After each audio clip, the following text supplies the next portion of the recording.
spiritual military training. The finale. Is that what it's called, man? When it's the last thing you do, the cherry on top. Now, you defeat your enemy, you see your enemy defeated. That ain't where it stopped. These witches know the Bible. They know what the chosen and the high vibers are supposed to do. And they don't stop, man. Just because they defeated, they don't stop. It's the opposite. When we see them defeated, that's when we stop. But there's one thing that we have to learn, and that's to be humble and pray for our enemies. Now listen, man, this is very important. This is spiritual military training. You will be able to defeat your enemies time after time after time again and continue to grow. A lot of people see their enemies defeated and then all of a sudden they go backwards. A lot of people, man. I was one of those people. And it's because I wasn't humble. I didn't pray for my enemies. The reason I'm making this video right now is because today is Judgment Day for a group of gang stalkers that tried to tether themselves to me over the last couple of months. Now, I was making videos while they was tethering. Some of these videos, you see them walking past and all of that. These are the ones who let their dogs use the bathroom in my view and all of that. Well, today is their day. And I seen them. I seen them and they looked depressed. The girl was crying. She's a mulatto, so her face was as red as a cherry. And something inside of me said, laugh, look, you got him, rejoice. And I said, nope. You see, that's the final step in defeating your enemies, man. You can't be rejoicing. You gotta be humble. You can't walk past them and be like, aha, and be proud and look out the window and get eye contact and roll your eyes and say, aha, I won, and rub it in and all of that, man. You just can't do it. That's how you get it right back in Satan's hand. He never stopped, man. You defeated your enemies, and now you want to go out there and taunt them. It's easy to do that. I used to do that. I remember one time I was with this girl, and she liked it to taunt people after they was defeated, right? So one day, we had a new car, and we seen her enemy and her enemy's boyfriend, which is her baby daddy, on the bus stop. And we pulled up at the light, and she started laughing at him with the window down and like, aha. And she looked at the girl in the face and she rolled her eyes, and I just felt real bad. And the guy, he put his head down and we drove off. We lived in the same apartment building, but we seen them that day while they was at the bus stop. We was at a red light. And she was taunting them, talking about they poor and can't afford to get a car and all of that type of stuff, man. Within a month later, our car, man, the alternator broke down. Then the transmission, it was like a wrap after the transmission. And they had a car. And one day I'm by myself on the bus stop.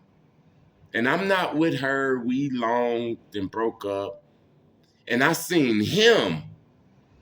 He was up in a Suburban, man, with some beat. And I was working at the port.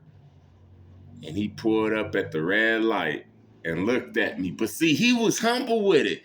He looked at me and just turned away. You hear what I'm saying? And I felt all of that. I felt all of that. God will humble you, man. Look, this is the final step. You're going to defeat your enemy. God is going to judge all of your enemies. You're going to leave it in his hands. Look, those women at the gym took my face mask. He's going to judge them. But when he judged them, this is when I start praying for them because, like my neighbors, I don't want to be evicted, man. Would you want to be evicted? Come on, put yourself in their shoes. You hear what I'm saying? Forget everything that they've done to me, tried to tether. Okay, they some snakes. But that don't mean that I'm going to be a person that likes the vengeance and, yeah, I like it. No, man, I'm always a damn empath. Always. I always feel sorry for people, even my damn enemies, man. That's been my damn weakness since I was young, man. I forgive people too damn much. But it's also been my strength. I remember I was talking to this homeless dude named Muhammad.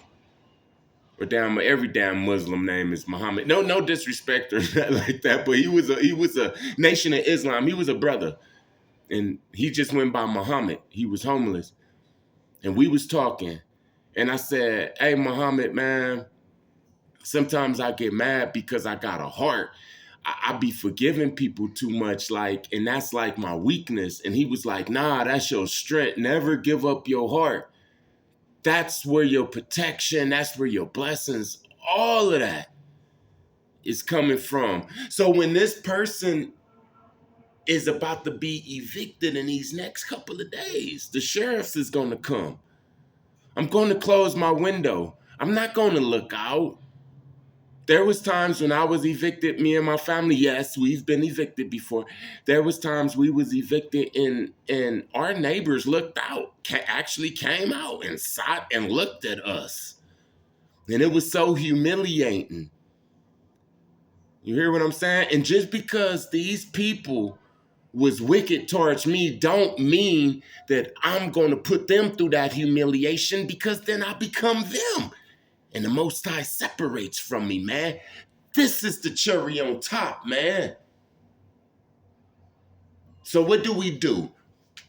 We have these people, these foes, these ops, and they go against us. We leave it in the hands of the Most High. But the Most High is going to get them, man. It could be they kids. It could be them. It could be, they could turn into crackheads, man. And when you see this judgment upon them, you have to be humble and you have to pray for them. And you gotta feel what they feeling. I know it sounds crazy, but this is the essence of the empath. When Jesus was asked, sum up all of this Bible stuff that you're talking about, man. He said, love God with all of your heart, and treat people how you want to be treated, man. Even if I did something bad to somebody, I wouldn't want to be humiliated, man. So I'm not going to do that to my neighbors. I pray for them.